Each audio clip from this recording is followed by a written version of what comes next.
السلام علیکم۔ ابتدائے رب ذوالجلال کے ببرکت نام سے جو خالق ارض و سما ہے، جس کی قبضہ قدرت میں آپ کی اور میری سانسیں ہیں، اور لاکھوں کروڑوں درود نبی اکرم شفیع معظم صلی اللہ علیہ وآلہ وسلم کی ذات اقدس پر جو رحمت للعالمین ہے۔ خواتین و حضرات، آج ہم نے بات کرنی ہے یاسین ملک صاحب اور جو باقی 11 دوسرے آزادی پسند رہنما جن پہ فرد جرم عائد کی گئی، اسپیشلی یہ جو آزادی پسند 11 جن رہنماؤں کا ہم آج ذکر کریں گے، ان پہ الزامات کیا ہیں ان پہ ہم بات کریں گے۔ اور آپ کو میں بتاؤں کہ جو سب سے بڑا الزام ہے وہ یہ ہے کہ آپ نے ریاست کے خلاف کام کیا ہے، آپ نے ہندوستان کے خلاف کام کیا، اور ہندوستان سے علیحدگی کے لیے آپ نے جو تحریک چلائی ہے کہ وہ ہندوستان کے آئین میں اس کی کوئی گنجائش نہیں ہے، اور یہ بالکل غلط ہے۔ یاسین ملک صاحب جو دلی کے تہاڑ جیل میں ہیں، کئی سالوں سے قید ہیں وہاں پہ، وہ ان کا جو سیاست کا آغاز ہے 1980 میں انہوں نے اسلامک اسٹوڈنٹس لیگ کے جنرل سیکرٹری کی حیثیت سے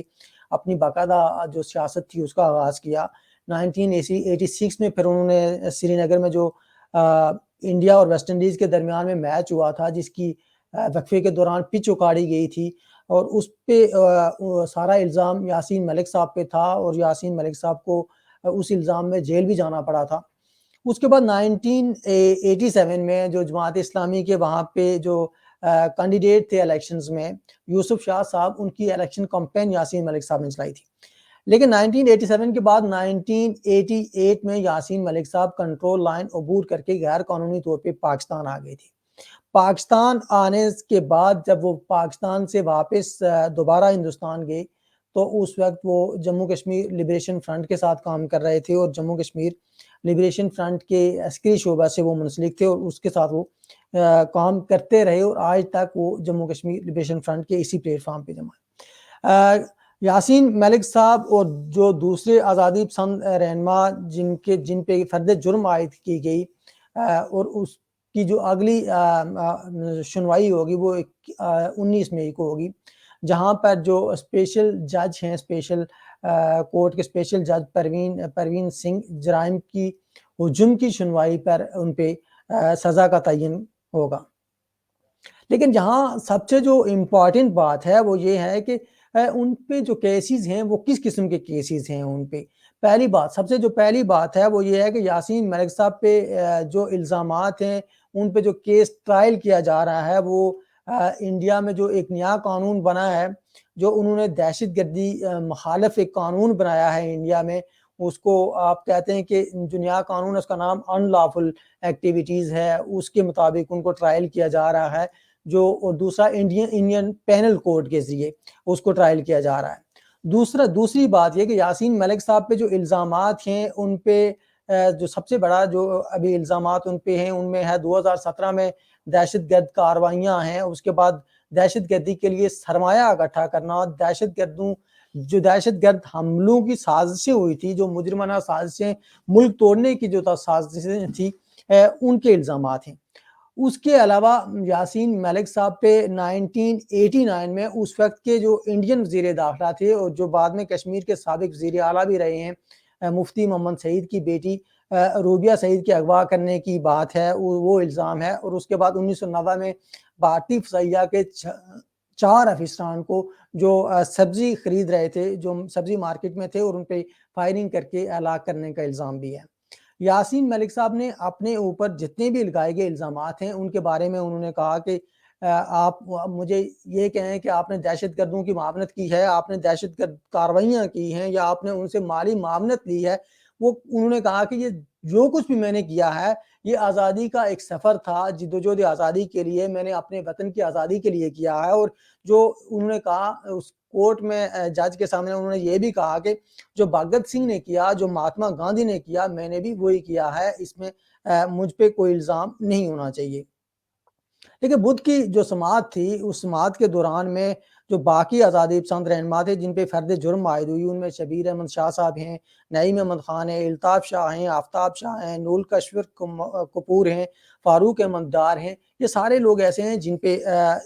فرد جرم عائد ہوئی۔ لیکن آج ہم بات کریں گے. جو میرے ساتھ جو پینلسٹ موجود ہوں گے میں ان کا آپ سے تعارف کروا دیتا ہوں. میرے ساتھ سردار انور صاحب جموں کشمیر لبریشن فرنٹ سے میرے ساتھ موجود ہمارے کام ہے. سردار صاحب خوش آمدید پروگرام میں. جی شاہد صاحب بہت شکریہ آپ کا, بہت مہربانی. میرے جو دوسرے مہمان ہیں جو اس وقت یو کے میں میرے ساتھ موجود ہیں, نیشنل عوامی پارٹی سے میرے ساتھ ندیم اسلم ایڈوکیٹ صاحب موجود ہیں. السلام علیکم ندیم صاحب, پروگرام میں خوش آمدید آپ کو. آداب, السلام علیکم آپ سب کو. میرے جو تیسرے مہمان میر وائز صاحب ہوں گے, جو سری نگر سے مجھے جوائن کریں گے, لیکن انٹرنیٹ کے ایشو کی وجہ سے انہوں نے ابھی تک مجھے جوائن نہیں کیا. میر وائز صاحب مجھے سری نگر سے جوائن کریں گے. برسلز میں مجھے کشمیر کونسل کے جو چیئرمین ہیں علی رضا سید صاحب, وہ مجھے جوائن کریں گے. سردار صاحب سیدھا آپ کے پاس آ جاتا ہوں. الزامات کیا ہیں یاسین ملک صاحب پہ؟ میں نے بتائے الزامات یہ ہیں, کس قانون کے تحت ان کو ٹرائل کیا جا رہا ہے, لیکن یہ جو سارا پس منظر ہے, اس کے بعد جو جدوجہد آزادی ہے, اس پہ کیا اثرات ہوں گے؟ اس کو جو ایک تو الزام یہ بھی ہے جو جموں کشمیر کے لوگوں کی طرف سے, اور مشال ملک ان کی جو وائف ہے ان کی طرف سے, ان کے خاندان کی طرف سے یہ بھی ہے کہ ان کو فری اینڈ فیئر جو ٹرائل ہے اس کی صورت دستیاب نہیں ہے. کیا کہتے ہیں آپ؟ شاہد صاحب سب سے تو پہلی بات تو یہ ہے کہ مزاحمت کاروں کی, آزادی پسندوں کی اور قابضین کی اپنی اپنی تاریخ ہوتی ہے اور اپنی اپنی ان کا مائنڈ سیٹ ہوتا ہے. اور دنیا کے اندر جتنی بھی مزاحمت کاروں کی اور آزادی پسندوں کی تحریکیں چلی ہیں تو قابضین اور غاصبین نے ان کے اوپر سنگین الزامات لگائے. اور اس کی تاریخی تناظر میں چیزوں کو اگر دیکھیں تو بھگت سنگھ سے لے کر چی گویرا سے لے کر سبھاش چندر بوس سے لے کر گاندھی سے لے کر جتنے بھی لوگ تاریخ میں گزرے ہیں تو ان کے اوپر اس کو جو بالادست گفتے تھے انہیں سنگین الزام لگائے. اور آزادی پسندوں نے اور مزاحمت کاروں نے اس جبر کے عہد کے اندر اپنے راستے بنائے اور قوموں کو ایک نئی نیز پہ لے جانے کی کوشش کی. اسی جدوجہد کا تسلسل ہے یاسین ملک, کہ جب مقبول بٹ شہید نے 1965 کی جنگ کے بعد, شملہ معاہدہ کے بعد, دونوں ملکوں کے ریاست کی تقسیم کے بعد جب وہاں جدوجہد کا آغاز کیا ہندوستانی مقبوضہ کشمیر اور پاکستانی مقبوضہ کشمیر کو جوڑنے کے لیے, تو ان کے اوپر بھی آپ دیکھیں کہ ہندوستان کے اندر ان کو پاکستان کے ایجنٹ کے الزامات لگے اور پاکستان کے اندر ان کو ہندوستان کے ایجنٹ کے الزامات لگے. اور یاسین ملک بھی اسی جدوجہد کا پروڈکٹ ہے. 1980 کے بعد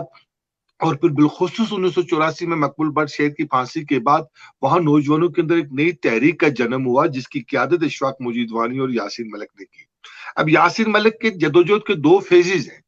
ایک وہ فیز ہے جس میں انہوں نے مسلح جدوجہد کا آغاز کیا جو اقوام متحدہ کے چارٹر کے مطابق ہر قوم کو آزادی کا حق حاصل ہے جدوجہد کا, اور وہ چی گویرا نے جدوجہد کا آغاز کیا, مزاحمت کا بھگت سنگھ نے کیا. اور پھر جب 1994 کے اندر 1994 کے اندر مقبول بٹ کی اس فلسفے کی روشنی میں یاسین ملک نے جدوجہد کو نیا فیز دیا, وہ نان وائلنس موومنٹ کا, کیونکہ اس وقت ہندوستان کی راہ نے, ہندوستان کے سہولتکاروں نے اور پاکستان کے سہولتکاروں نے لشکر طیبہ اور دوسرے جو حزب المجاہدین اور اللہ ٹائیگر کی شکل میں اس پوری موومنٹ کو ایک ریلیجیس اور سیکٹرین موومنٹ اور ریجنل موومنٹ میں کنورٹ کیا. تو اس میں یاسین ملک نے انتہائی فہم و فراست کے ساتھ اس وائلنس موومنٹ کو, ملیٹنٹ موومنٹ کو پولیٹیکل موومنٹ میں کنورٹ کیا. اور یاسین ملک اس جدوجہد کو جو ہے وہ عموی پرتوں میں لے کے گئے, چوکوں میں, چوراہوں میں, یونیورسٹیوں میں, کالجوں میں, سول سوسائٹی میں, بار ایسوسیشن میں. اور یہ ایک بات میں آپ کو اور بتاتا چلوں کہ یاسین ملک وہ واحد ریاست جموں کشمیر کا لیڈر ہے جس نے جا کر ہندوستان کے اندر سول سوسائٹی کے ساتھ اروندھتی رائے, کلدیپ نیر, بھگت سنگھ کی فیملی, ایون واجپئی کے ساتھ, منموہن سنگھ کے ساتھ مذاکرات کیے, ملاقاتیں کی اور ان کو کشمیری قوم کا اور آزادی کا بیانیہ سمجھایا اور ان کو اپنے ماضی کے وعدے یاد دلائے. پاکستان کے اندر انہوں نے جا کے انگلینڈ کے اندر گئے تو مرحومہ محترمہ بینظیر بھٹو کے ساتھ, نواز شریف کے ساتھ, عمران خان صاحب کے ساتھ اور مشرف کے ساتھ بھی آ کے انہوں نے مذاکرات کیے. ایون کہ انہوں نے جا کے حافظ سعید صاحب کو بھی یہ بات سمجھانے کی کوشش کی ملاقات کے لیے کہ آپ کی ملیٹنسی کے ساتھ کے ذریعے آپ کی جو پورا جو پوسچر ہے اس کی وجہ سے ہماری تحریک کو نقصان ہو رہا ہے. تو یہ وہ یاسین ملک کا فیز ہے جو ہندوستان اور پاکستان کی یونیورسٹی کے اندر, یاسین ملک امریکہ کے اندر ہے, یہاں کے تھنک ٹینک کے ساتھ اس نے آ کے ایڈریسز کیے, ان کے ساتھ ان کو سمجھانے کی کوشش کی. اب سوال یہ پیدا ہوتا ہے کہ وہ یاسین ملک جو منموہن سنگھ سے ملتا ہے, واجپئی سے ملتا ہے, ہندوستان اور پاکستان کے دانشوروں اور سیاستدانوں سے ملتا ہے, اس کے اوپر ایک دم اتنی بڑی دہشت گردی اور اتنے بڑے چارجز کیوں فریم کیے جا رہے ہیں؟ اس کی وجہ میں آپ کو بتاتا چلوں پس منظر میں کہ آپ دیکھیں کہ 19 فروری 2019 کو سب سے پہلے ہندوستان یاسین ملک کو گرفتار کرتا ہے. اس کے بعد جموں کشمیر لبریشن فرنٹ جو پوری ریاست کے اندر، گلگت کے اندر، جموں کے اندر، لداخ کے اندر اس کے سوچ موجود ہے، اور ویلی کے اندر اور پوری دنیا کے ساتھ بر اعظم کے اندر جو کشمیری اس خود مختار کشمیر کی سوچ سے منسلک لبریشن فرنٹ کے ساتھ وابستہ ہے، اس کے اوپر ہندوستان پابندی لگاتا ہے. یہ دو اقدام کرنے کے بعد 5 اگست 2019 کو جو ہے وہ 370 اور 35A کا بھارت خاتمہ کرتا ہے، اور اس خاتمے میں ہندوستان اور پاکستان کے حکمران برابر کے شریک ہیں، اور بین الاقوامی سامراج اس میں شریک تھا کہ اس طرف ہندوستان جو ہے وہ گلگت، جموں، لداخ اور ویلی کے اوپر قبضہ کر لے، اس کو اپنا حصہ بنا لے، اور ادھر گلگت بلتستان اور مظفر آباد کو پاکستان اپنا صوبہ اور اپنا ڈومین کا حصہ بنا لے. اس پوری سازش کے خلاف اگر کوئی مزاحمت کی علامت تھا تو وہ یاسین ملک ہی تھا، کیونکہ یاسین ملک کی وہ لیڈر ہے جو آر پار کشمیریوں کے درمیان باؤنڈنگ فورس ہے، اس کی انٹرنیشنل فیسنگ ہے، اور اس کے پاس ایک سیکولر نظریہ ہے جو پوری ریاست کی وحدت کی اور آزادی کی بات کرتا ہے. اس لیے ایک پورے طے شدہ منصوبے کے تحت یاسین ملک کو پولیٹیکلی وکٹمائز کرنے کے لیے اسی طریقے سے جس طریقے سے مقبول بٹ شہید کو، افضل گرو کو معذرت چاہتا ہوں کو فریم کی charge without any judicial murder کیا گیا. اب سوال یہ پیدا ہوتا ہے شاہد صاحب کہ آج ہندوستان کے اندر، آج کا ہندوستان کوئی گاندھی کا ہندوستان نہیں ہے، کوئی نہرو کا ہندوستان نہیں ہے، سبھاش چندر بوس کا ہندوستان نہیں ہے. آج ہندوستان کے اندر اس ذہنیت کا، اس مائنڈ سیٹ کی حکومت ہے، اس RSS کی حکومت ہے، اس BJP کی حکومت ہے جس نے گاندھی کو قتل کیا، گاندھی کی اتنی بڑی ٹاورنگ شخصیت کو قتل کیا، جس اس مائنڈ سیٹ کا حکومت ہے جس مائنڈ سیٹ نے مقبول بٹ کو قتل کیا، گجرات کے اندر معصوم انسانوں کو قتل کیا، دلتوں کو قتل کیا، اور کشمیریوں کا قاتل ہے. ایک تو اس پوری ہندو فاشزم کو، ہندو جو انتہا پسند سوچ ہے، اس کا ہمیں تجزیہ کرنا پڑے گا. اور اسی طریقے سے پاکستان کے اندر بھی ملا اور ملٹری کا جو مائنڈ سیٹ ہے، یہ وہ سارے مائنڈ سیٹ ہے کہ جس کی وجہ سے آپ دیکھیں کہ گزشتہ 2 سال سے 3 سال سے پاکستان کا میڈیا بھی، پاکستان کی جو حکومت بھی وہ بھی یاسین ملک کی پولیٹیکلی وکٹمائزیشن کے اوپر خاموش ہے، اپنے اس پورے ماضی کے جوائنٹ وینچر کی وجہ سے. اس پورے تناظر میں جو یاسین ملک صاحب نے اس وقت جو مزاحمت کی علامت بھی ہے اور voice of voiceless people ہے، ان کو ہندوستان بالخصوص مودی اور RSS اس لیے پولیٹیکلی وکٹمائز کرنا چاہ رہے ہیں کہ وہ یاسین ملک کی پولیٹیکلی وکٹمائزیشن کے اوپر آنے والے الیکشن جیتنا چاہتے ہیں. انتا پسند ہندو کو یہ بتانے کے لیے کہ ہم نے ایک بہت بڑے دہشت گرد کو، بہت بڑے ہندوستان کے لیے خطرے کو ہم نے ختم کیا. جس طریقے سے مقبول بٹ کو پھانسی دینے کے بعد ہندوستان حکومت یہ سمجھ چکی تھی کہ ہم نے تحریک کو، نظریے کو، اس آزادی کی سوچ کو دفن کر دیا، لیکن وقت اور تاریخ نے بتایا کہ ریاست جموں کشمیر کے اندر ہر ماں کی گود میں مقبول بٹ نے جنم دیا. اشفاق موجود غنی، یاسین ملک اور ڈاکٹر عبداللہ گوری کی شکل میں. اس لیے اس پورے تناظر کے اندر ہم یہ سمجھتے ہیں کہ ہندوستان کے اندر بھی کینگرو کورٹس ہیں جن کو مودی اور RSS اور BJP کے انتہا پسند کنٹرول کرتے ہیں. وہاں سے کسی کو انصاف نہیں مل سکتا، اور وہاں سے کسی کو انصاف کی توقع بھی نہیں ہونی چاہیے. اور بین الاقوامی دنیا بھی اپنی مجرمانہ خاموشی، چونکہ ہندوستان ایک بڑی انڈسٹری ہے، ایک بڑی مارکیٹ ہے، 1.5 ارب انسانوں کے قریب اس کی آبادی ہے، اس لیے بین الاقوامی سامراج بھی اپنے مفادات کے لیے خاموش. بالکل ٹھیک. پاکستان بھی ایک انٹرنیشنل گیریجین سٹیٹ ہے، کالونی ہے. اس کی وجہ سے جو ہے نا ہم یہ سمجھتے ہیں کہ اس وقت جو وقت اور حالات کا تقاضا ہے، میں جو بات کنکلوڈ کرنا چاہ رہا ہوں کہ ہمیں انٹرنیشنل دنیا میں انسانی حقوق کی تنظیموں میں، UNO کے باہر، بھارتی ایمبیسیز کے باہر اور یورپی یونین کے باہر، اقوام متحدہ کے باہر ہمیں دھرنے بھی دینے ہوں گے، ہمیں لابنگ بھی کرنی ہوگی، اور ہمیں کنونسنگ بھی کرنی ہوگی کہ مسئلہ کشمیر ہندوستان اور پاکستان کے درمیان کوئی سرحدی تنازع نہیں ہے، کوئی زمین کا جھگڑا نہیں ہے، ایک قوم کی قومی آزادی کا مسئلہ، اور یاسین ملک اس قوم کی ترجمانی کر رہا ہے. بالکل ٹھیک ہے. میں آپ کے پاس دوبارہ آؤں گا، لیکن میں ندیم اسلم صاحب، چونکہ آپ ظاہر ہے لا سے، قانون سے متعلق ظاہر ہے، اگر آپ سے میں جاننے کی کوشش کروں کہ جس طرح ہندوستانی میڈیا بدھ کے بعد سے یہ راہ ہموار کر رہا ہے کہ جتنا بھی الزامات کا ہجوم ہے، اس الزامات کے ہجوم پر یاسین ملک صاحب پہ کو عمر قید کی سزا سنائی جا سکتی ہے. یہ چونکہ ایک میڈیا ٹرائل جو ہے وہاں پہ وہ ان پہ ایک اپنا راستہ بنا رہا ہے، اس راستے پہ کہ مطلب فیصلے کے لیے راستہ بنا رہا ہے. تو کیا کہتے ہیں، جو الزامات کی جو لسٹ میں نے آپ کے سامنے رکھی ہے، اگر یہ الزامات اس طرح کے ہیں تو کیا ان پہ سزا، کیا جو جج ہے کیا سزا ان پہ وہ کر سکتا ہے؟ Thank you. آپ نے بڑا سینسٹیو ایشو جو ہے نا، جو آزادی پسند اور خاص کر جو سکول ہیں خود مختار کشمیر کے حوالے سے محترم یاسین ملک صاحب پہچانے جاتے ہیں اور ان کی جد، تو اس میں جو قابض ملکوں کی جو حکمت عملی ہوتی ہے وہ یہ ہے کہ ایک تو یہ کہ اس کو مشکوک کیا جائے، داغدار کیا جائے، اور جو یہ آپ تاریخ اس بات کی گواہ ہے کہ عدالتوں یا اس طرح کے کنوکشنز یا سزائیں دینے سے آزادی کے راستے کو روکا نہیں جا سکتا، اور نہ ہی اس منزل تک پہنچنے سے اس کو روکا جا سکتا ہے. بہت ساری مثالیں دنیا بھر میں اس میں موجود ہیں. تو میں مور پریسائز اور اسپیسیفک اس پہ جو ان پہ چارجز ہیں جو ابھی کیس چل رہا ہے، اس میں جو میری رائے ہے اس پہ میں گزارش کروں گا میں بھی کوئی اس پہ زیادہ بیٹر اوپینین بھی آ جائیں اگر وہ پارٹیسپینٹس ہوئے ہمارے علاوہ. تو میری یہ گزارش ہے کہ دیکھیں کہ یو اے پی اے جس کو کہتے ہیں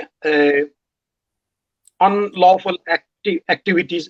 پریونٹیشن ایکٹ ہے، جس کو یو اے پی اے کہتے ہیں، جس کے ایکٹ کے تحت انہوں نے اسپیشل کورٹ، جس کو پاکستان میں اگر آپ فیملیئر ہوں تو دہشت گردی کی عدالتیں ہیں، جس کو یعنی مخصوصی جو اختیارات کی عمل ہوتی ہے اور اس میں مخصوص جج اپوائنٹ کر کے ان کو جلدی جو ہے نا کیسوں کو وہ ان کو منطقی انجام پہنچایا جاتا ہے. تو یہ اس رجیم میں جو ہے نا یہ یو اے پی کی عدالتیں ہیں. تو اس میں جو کیسز ہے پیورلی، پہلے میں ان کی بات کرتا ہوں جو کہ اس میں ان پہ جو چارجز لگے ہیں، جس کو الزامات کرتے ہیں، اس میں صرف یاسین ملک نہیں ہے بلکہ جیسے آپ نے مینشن کیا کہ اور بھی لوگ ہیں جن کے نام میں اگر آپ کہتے ہیں تو وہ پڑھ کے سنا دیتا ہوں. شبیر احمد شاہ ہیں، نعیم احمد خان ہیں، الطاف شاہ ہیں، آفتاب شاہ ہیں، نوول کشور کپور ہیں، فاروق احمد دار ہیں، یہ سارے لوگ اس میں شامل ہیں. یہ M L A engineer Rashid ہیں، بیٹا کراٹے، وہ مطلب یہ 11 سے زیادہ لوگ ہیں اور یہ مختلف جماعتوں سے ہیں. اور اس کے علاوہ ان پہ جو چارجز لگائے گئے ہیں وہ اگر آپ دیکھیں تو وہ ہیں سیکشن جو انڈین پینل کوڈ ہے اس کے تحت جو ہے نا وہ انتہائی سنگین نوعیت کے جو الزامات ہیں وہ لگائے گئے ہیں، جس میں آپ سیکشن 16 ہے، سیکشن 17 ہے، 18 ہے، 20 ہے، 120 بی اور 124 ہے. یعنی وہ اس طرح ہے کہ اگر آپ دیکھیں سیکشن 16 تو وہ ایک ٹیررسٹ یعنی دہشت گرد کا ایکٹ ہے، اس کے تحت وہ لگائی گئی ہے. 17 جو ہے نا وہ ہے raising funds for the terrorist, یعنی جو دہشت گرد کے لیے چندہ اکٹھا کرنا. 18 جو ہے نا وہ conspiracy to commit terrorist activities, یعنی کہ دہشت گردی کی سرگرمیوں میں آپ نے ملوث ہیں اس لیے وہ چارج لگایا ہے. تو جو سیکشن 20 ہے اس کی being a member of terrorist gang اور آرگنائزیشن، یعنی کسی دہشت گرد تنظیم کا ممبر ہونا یا اس کی جو ہے نا کیا کہتے ہیں اس کی گینگ یا گروپ، اس کا جو ہے نا آپ ممبر ہو تب اس پہ لگایا جاتا ہے. پھر اس کے ساتھ اس میں جو سیکشن یعنی 120 بی ہے وہ ہے کرمنل کانسپریسی، یعنی کہ جس کو آپ کہہ سکتے ہیں کہ مجرمانہ سازش یا سازشی جو ہے نا وہ جرائم کیے گئے اس طریقے سے. پھر 124 اے ہے جو سیڈیشن ہے، یعنی جس کے آپ کہہ لیں سملر ٹو غداری جس اپنے الفاظ میں. پر یہ چونکہ پچھلے ہی ہفتے سپریم کورٹ کا جو ہے نا وہ فیصلہ آیا ہے انڈیا کے اندر، جس کے تحت اس یعنی سیکشن کو وہ شاید چارج نہ لگے ان پہ جو ان کے کیس میں، یعنی 124 سیڈیشن کا جو ہے نا وہ چارج اس میں سے آف کر دیا جائے گا. تو نارملی یہ ہوتا ہے کہ اگر یہ چارجز وغیرہ عدالت میں جب جاتے ہیں تو عدالت میں پراسیکیوشن ہوتی ہے، یعنی جو جیسے آپ پولیس کہہ لیں یا حکومت کی طرف سے وہ آپ پہ گرفتار کرتے ہیں، آپ کے ثبوت ہوتے ہیں اور پھر ایویڈنس لگاتا ہے. تو وہ عدالت میں جب اس کی پروسیڈنگ قید بندے کو جن کو وہ پروڈیوس کیا جاتا ہے تو اس میں کیس کا جب ٹرائل ہوتا ہے تو اس میں بڑا اہم نقطہ ہوتا ہے کہ جن پہ الزامات ہوں یا چارجز ہوں جیسے یاسین ملک ہیں تو ان کو یہ آپشن ہوتا ہے جی کہ آپ یہ الزام مان لیتے ہیں من آن، یا آپ اس پہ ڈینائی کرتے ہیں، کہتے ہیں نہیں میں الزام سے انکاری ہوں. یعنی اس کو کہتے ہیں پلیڈڈ گلٹی اور ناٹ گلٹی. یعنی اگر آپ کو مان لیں جی کہ میں نے گلٹی ہے یا نہ کہیں جی کہ میں مجرم، یہ یعنی ٹرائل تب شروع ہوتا ہے پروسیکیوشن کا اور امتحان تب شروع ہوتا ہے کہ چارجز سچے ہیں جب آپ کہیں کہ میں مجرم نہیں ہوں چیزوں. تو اس کے بعد پھر پروسیکیوشن جو ہوتی ہے ان کو ثابت کرنا پڑتا ہے. تو اس میں جو خبریں آ رہی ہیں یا یہ جو اس کو مس انڈرسٹینڈنگ ہے جو بھی ہے, یہ کہہ رہے ہیں کہ یاسین ملک صاحب نے کہا جی کہ میں اس کو ڈیفینس نہیں کرنا چاہتا, یا تو اس کو پلیڈڈ یعنی کہ گلٹی میں وہ کنسیڈر کر رہے ہیں. یعنی آپشن جب ایسا ہوتا ہے کہ آپ کے جرم کا اقرار کرتے ہیں یا انکار کرتے ہیں, تو جب انکار کریں تو ٹرائل پھر ان کی ذمہ داری ہوتی ہے, جو کموت پروسیکیوشن یا ان کا ایویڈنس ہے یا گواہ ہے جو بھی ہے, یہ آسان کام نہیں ہوتا. اس میں پھر تاریخ بنتی ہے. یعنی جب تاریخ بنتی ہے ایک طرف جو اپریشن کی ہے, جو جابر ملک کی ہوتی ہے یا ان کے اداروں کی ہوتی ہے, جیسے مقبول بٹ کا کیس ہمارے لیے, آپ کو پتہ ہے بے شمار اقوال یا جو باتیں ہیں وہ ہمیں مقبول بٹ کی اس لیے ملی ہیں کہ انہوں نے ریکارڈ پہ تحریر میں انہوں نے چھوڑی ہیں پیچھے. زبانی باتیں تو سناتے ہیں لوگ, تو یہ بڑا ضروری ہے کہ اس طرح کے معاملات میں جب آپ کی یعنی ان میں موسٹلی تقریباً سب میں ہر سیکشن کی علیحدہ علیحدہ سزا ہے. پیسوں کی جیسے اس میں میکسیمم جو ہے نا وہ ہر میں عمر قید کی سزا ہے. یعنی ہر کیس کے آپ کو اگر گلٹی ہوتے ہیں دونوں صورتوں میں, پروسیکیوشن پروو کرتا ہے یا آپ کو اس کو ڈیفینس نہیں کرتے, تو وہ سزا دیتا ہے جس کی آپ دیکھیں پہلے تاریخی غالباً تو آپ 19 مئی کو اس کو یہ جج سینٹنس کا اعلان کریں گے, جس میں ایک سیکشن میں نے آپ کو بتائی ہے 124 اے سیڈیشن کا, وہ اس میں سے شاید ڈراپ کر لیں اس کے بارے میں. تو اس کے بعد شاید ان کو آپشن ہو کہ یہ ہائر کورٹس جیسے ہائی کورٹ یا سپریم کورٹ میں اس پہ اپیلز وغیرہ میں ان سزاؤں کے خلاف جا سکتے ہیں, جو میری انڈرسٹینڈنگ ہے اس حوالے سے. تو کہنے کا مطلب یہ ہے کہ اس میں جو لکونہ ہے یا کمزوری ہے وہ یہ ہے کہ اس کو ڈیفینس لیس, میری جو رائے ہے وہ ان کے باقیوں کے کیا حالات ہوں گے یا کیا مشکلیں یا صحبت مسائل ہوں گی یا کس قسم کے جبر کا یعنی یہ چیزیں ریکارڈ میں آنی چاہیے جو کچھ ہو رہا ہے. تو اس کے ریکارڈ میں لانے کا بہترین طریقہ یہ ہے کہ اس کا ڈیفینس کھڑا کیا جائے اور مضبوط, یعنی اچھے سے وکیل یعنی لیگل جب میٹر ہوں تو آپ کتنے ذاتی طور پہ بھی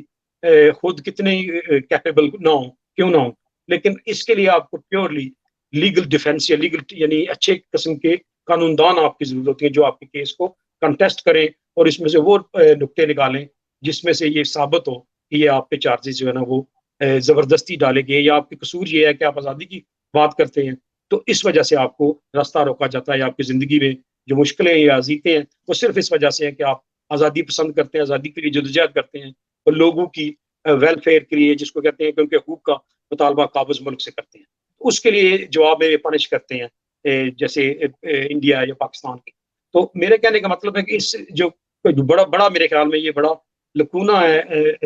لیگلی کہ اس کا ڈیفینس جو ہے نا وہ ڈیفینس لیس نہیں اور ریکارڈ پھر بنے گا.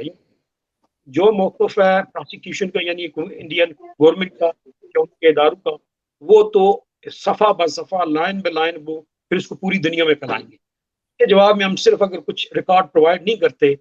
جن کی ان کے جھوٹ کو بے نقاب کرنے کے لیے, تو یہ کیس اسی لیے ہوتا ہے کہ ان چارجز پہ جب ہم انٹرنیشنل کسی بھی فورم پہ جائیں گے تو یہ چیزیں ہمیں بتانے کے لیے, کنونس کرنے کے لیے, سپورٹ لینے کے لیے بڑی ضرورت ہے. صرف جذباتی نہ رہے تو اپنی جگہ ٹھیک ہے کہ پولیٹیکلی کریں ہم اور سارا کریں, لیکن یہ جورسڈکشن بھی چونکہ آپ کو پتا ہے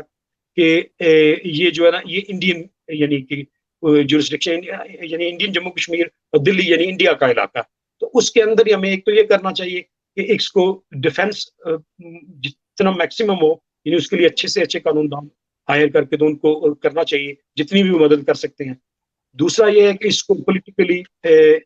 ٹیسٹ میں لانا چاہیے کشمیر میں, یعنی باقی جگہ بھی ٹھیک ہے لیکن اسپیسیفکلی انڈین کشمیر, اور اگر جیسے دلی وغیرہ یا جیسے کورٹ ہیرنگ وغیرہ ہو اگر اس میں بھی اس طرح کا وہاں پہ لوگ انڈین جو سول رائٹس کی کمپینر ہیں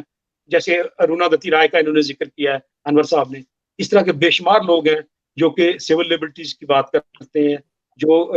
کشمیر کی آزادی کی سپورٹ کرتے ہیں. انڈیا کے اندر بے شمار لوگ ہیں, پاکستان کے اندر بے شمار لوگ ہیں, تو ان کو یعنی کہ لائن اپ کرنا چاہیے, ان سے مدد مانگنی چاہیے کہ یہ ہمارے لیے. اب آتے ہیں ان چارجز پہ انہوں نے لنک کیسے بیسیکلی کر رہے ہیں. جیسے یہ ہم نے مختلف لوگوں کا ذکر کیا ہے, اس میں یہ کہہ رہے ہیں کہ یہ جو ٹیررسٹ آرگنائزیشن ہے ساری جن کے نام آپ دیکھ لیں کہ وہ کہہ رہے ہیں لبریشن فرنٹ, لشکر طیبہ, حزب المجاہدین اور جیش محمد بھی ہے, شاید آپ نے نام کر دیے تھے. تو یعنی یہ ان کی انہوں نے یہ کنیکشن کیا ہے کہ کوئی 5 کروڑ کا وہ کہہ رہے ہیں ایویڈنس ہے یا اس سے زیادہ کا جو دبئی سے ہے, وہ اس طرح اگر آپ دیکھیں کہ وہ کہہ رہے ہیں کہ یہ جو عام طور پہ الزام لگتا ہے کہ یہ پاکستان سپانسرڈ جو ہے نا وہ یہ تحریک ہے. اور اس کو پروو کرنے کے لیے ان کو گرفتار جو لوگ کیے ہیں انہیں یہ کہہ رہے ہیں کہ یہ ملیٹنسی سمیت یہ سارا کچھ جو ہے نا یہ پاکستان کی فنڈنگ سے پاسبل ہوا ہے. تو اس کے لیے انہوں نے پھر آپ کو پتا پاکستان کی جو پوزیشن ہے, پاکستان میں خود لشکر طیبہ, جیش محمد, FATF بین ہے. تو اس میں جب ہم یہ بات کرتے ہیں کہ کافی لوگوں کو میں نے سنا ہے وہ ایکسپیکٹ کرتے ہیں کہ پاکستان ملک صاحب کے حوالے سے کیونکہ ان کی مسز بھی ہیں تو وہ آواز اٹھائے. جب وہ اس طرح کی آواز تو اٹھا رہے ہیں انڈائریکٹ طریقے سے جیسے, تو یہ بات ان کی انڈیا کے موقف کی تائید کرتا ہے, پروو کرتا ہے کہ پاکستان ان کی زیادہ جو نمایتی لگتا ہے. جیسے کہ یہ بات کشمیریوں کو کرنی چاہیے جو کہ انڈیجنس ہوں, جو کہ جن کا یعنی تعلق نہ تو ہندوستان کے حلقوں میں سے ہو نہ پاکستان کے حلقوں میں. تو یہ پھر اس کی موسٹ ڈیسنسی اس میں آ جائے گی. اور اگر اس میں لیگل جو آرگومنٹ ہوگا تو وہ ہیومن رائٹس جو آرگنائزیشنز ہیں وہ ان کو کنونس کرنے میں بڑی مدد, یعنی آپ کو آرگومنٹ, دلیل اور فیکٹس کی بنیاد پہ جب آپ کسی بھی نیشنل کمیونٹی یا ان لوگوں کے پاس جائیں گے جو کہ انسانی بنیاد پہ کام کرتے ہیں تو ان کی آپ بڑے اچھے طریقے سے سپورٹ لے سکیں گے. اور جو بھی پروٹیسٹ کر رہے ہیں اس کو ایک لائف اینڈ ڈیتھ کی بات آ جائے, یعنی اگر آپ اپنے قیادت کو جیسے ہم نے پہلے بھی مقبول بٹ شہید کی مطلب ان کو کھویا ہے, اس میں اس کی طرح کی اگر غلطیاں نہ کریں جو ہماری سائڈ کی, یعنی کہ ہمارے جو مقبول بٹ کے یعنی یاسین ملک صاحب کے چاہنے والے ہیں, آزادی پسند ہیں اور خود مختار والے, ان کو چاہیے کہ وہ سر جوڑ کے بیٹھیں. اور اس کے لیے جیسے میں نے یہ سٹیپس کہے ہیں اس سے زیادہ بھی اگر کچھ ہو جو یعنی ڈپلومیٹکلی اور انٹرنیشنلی, اور خاص کر میں نے کہا کہ انڈین آکوپائڈ کشمیر اور انڈیا کے اندر اس آواز کو جو ہے نا وہ ایک بڑے پیمانے سے اسپریڈ ہونا چاہیے. تو اس کے لیے ہمیں جو اپنا ہے وہ سارے یہ فیکٹس جیسے میں نے کیسز کے بیان کیے ان کا کاؤنٹر موقف یا جو متبادل موقف ہے یا لیگل موقف ہے اس کی بنیاد پہ ہم جو ہے نا وہ انٹرنیشنل کمیونٹی یا جس کو کہتے ہیں انسان دوست, ہیومن رائٹس لوگ, ڈیفینڈر ہیں, ان کو دروازے پہ ہم جا کے ان سے کہہ سکتے ہیں. تو ڈیفینیٹلی دنیا میں بے شمار ایسے لوگ ہیں جو کہ دامے درمے سکنے اس وجہ سے مدد کریں گے کہ آپ پہ ظلم ہو رہا ہے, آپ جبر کا شکار ہیں, اور آپ کی قیادت اور لوگوں کو جو ہے نا ایک حکومتی جو کہتے ہیں شکنجی میں جکڑا جاتا ہے اس پہ ان کو بالکل ٹھیک ہے, بالکل ٹھیک. میں دوبارہ ندیم صاحب آپ کے پاس آؤں گا, لیکن مجھے علی رضا سید صاحب نے جوائن کیا ہے. آپ چیئرمین ہیں کشمیر کونسل کے اور بیٹھے بھی آپ ہیں برسلز میں جہاں پہ یورپی یونین کا کیپٹل ہے. علی رضا سید صاحب آپ کو پروگرام میں خوش آمدید کہتا ہوں, اور سب سے پہلے سیدھا آپ کے پاس آؤں گا چونکہ آپ جس جگہ پہ بیٹھے ہوئے ہیں بڑی کی پلیس ہے وہ جہاں پہ آپ بیٹھے ہوئے ہیں, آپ بہت کچھ کر سکتے ہیں. ابھی چونکہ جو بدھ کے روز جو کورٹ کا ڈیسیژن تھا جس میں فرد جرم عائد کی گئی یاسین ملک صاحب پہ, شبیر احمد شاہ صاحب پہ, نعیم احمد خان پہ, الطاف شاہ پہ, آفتاب شاہ پہ, نبل کشف کپور پہ, فاروق احمد ڈار پہ, بہت سارے آزادی پسند رہنماؤں پہ فرد جرم عائد ہوئی. اور ابھی 19 کو مطلب ان پہ جو حکم ہے اس کے تعین کیا جائے گا سزا کا. تو اس سارے پس منظر میں چونکہ آپ بیٹھے ہوئے ہیں یورپی یونین کے کیپٹل میں بیٹھے ہوئے ہیں, آپ ایک بہت بڑا رول پلے کر سکتے ہیں. تو کیا کہتے ہیں, جس طرح ندیم اسلم صاحب نے کہا کہ دو پہلو پہ ہم جدوجہد کر سکتے ہیں. ایک تو قانونی طریقے سے ہم اس کیس کو ڈیفینڈ کر سکتے ہیں, اور دوسرا عوام کے اندر جا سکتے ہیں, ہم سفارت کاری کر سکتے ہیں, جو لیبرل لوگ ہیں ان کے پاس جا سکتے ہیں ہندوستان کے اندر اور ہندوستان کے باہر. تو کیا کہتے ہیں آپ؟ بہت شکریہ شیخ صاحب آپ کا, آپ نے موقع دیا. میں سردار انور صاحب کو دیکھ رہا ہوں. السلام علیکم سردار صاحب. السلام علیکم. آپ کو بھی اصل میں دیکھیں جس طرح ندیم صاحب نے بات کی ہے ان بڑا غور سے دیکھنا ہوگا ان چیزوں کو. یاسین ملک صاحب اس وقت اکیلے جیل میں نہیں ہے. بہت سارے ہیومن رائٹس ایکٹیوسٹ جو ہیں جس طرح خرم پرویز جو ایک پرسنالٹی ہے ویل نون اور well accepted by the western world. تو ہمیں اپنی جو تحریک ہے یا جو بھی آپ نے جو اچیو کرنا ہے اس کے لیے پہلی بات تو میں کہوں گا کہ ہمارے جو دوست بیرون ممالک میں ہیں ان کو یونائٹ ہونا پڑے گا اور ایک آواز ہونی پڑے گی. جب تک ہم نہیں کریں گے ہم گروپوں میں بٹے رہیں گے اور سارے گروپ وہی آواز اٹھا رہے ہیں جو ایک کو اٹھا رہا ہے دوسرا بھی وہی. اس سے جو ہمارے مقاصد ہیں وہ ہم اچیو نہیں کر سکتے. اب یہاں یورپین یونین میں دیکھیں, یورپین یونین میں ابھی یہ یوکرین کا ایشو ہے. یوکرین کے ایشو پہ بہت ساری چیزیں ہیں جو جب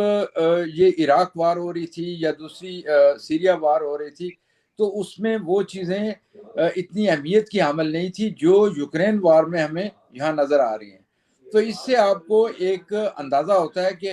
کس طریقے سے